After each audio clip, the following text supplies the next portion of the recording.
Isang marespeto at talaga namang napalaki ng mabuting tao ni Chris Aquino ang kanyang anak na si Bimbi. Yan palagi ang napapansin ng mga netizen sa anak niyang si Bimbi Aquino, lalo na nga ngayon kinagigiliwan siya dahil isa na siya sa guest host sa Itbulaga. Kaya naman pag wala si Bimbi, marami ang nalulungkot. At kamakailan lamang, muling kinatuwaan ng netizen itong si Bimbi dahil lumabas ang pagka-conservative nito. Bimbi Aquino, kinaaliwan ng netizens matapos mahinahong sitahin ang nurse ni Chris Aquino sa live stream. Naging usapan sa social media ang isang viral screen recording mula sa live stream ni Bimbi Aquino Yap. Ito'y matapos niyang mahinahong pagsabihan ang nurse ng kanyang inang si Chris Aquino dahil sa ginawa nito sa harap ng kamera. Sa video kasi, makikitang ipinakilala muna ni Bimbi ang nurse ng kanyang ina sa mga manonood.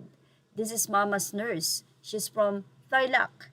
Ilang sandali lamang, pabirong humarap sa kamera ang nurse at gumawa ng isang mapang-asar na pose na ikinagulat ni Bimbi. Agad naman siyang nagbigay ng reaksyon at sinabing, "Ay ba't ganyan? Magagalit ang boyfriend mo pag ganyan. Huwag ganun. Hindi na dapat ganun." Hindi doon natapos ang kanyang paalala. Napansin niyang patuloy ang biro ng nurse kaya muli niya itong sinaway. She's making pakita ng puwet. Huwag na. Don't show that. Bagamat halatang biruan lamang ang nangyayari, marami sa mga netizen ang natuwa sa naging reaksyon ng bagitong TV host.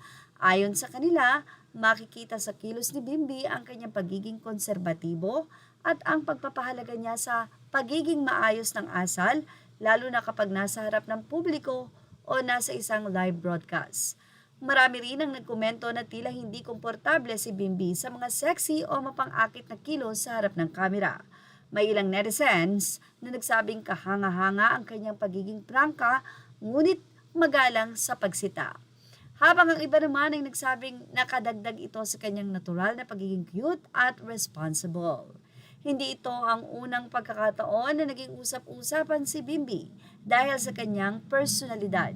Sa mga nakalipas na buwan, unti-unti na siyang nakikilala bilang isang promising TV host at madalas ding makatanggap ng papuri dahil sa kanyang pagiging magalang, matalino at maalaga sa kanyang inang si Chris Aquino, na patuloy na nagpapagaling mula sa kanyang mga karamdaman.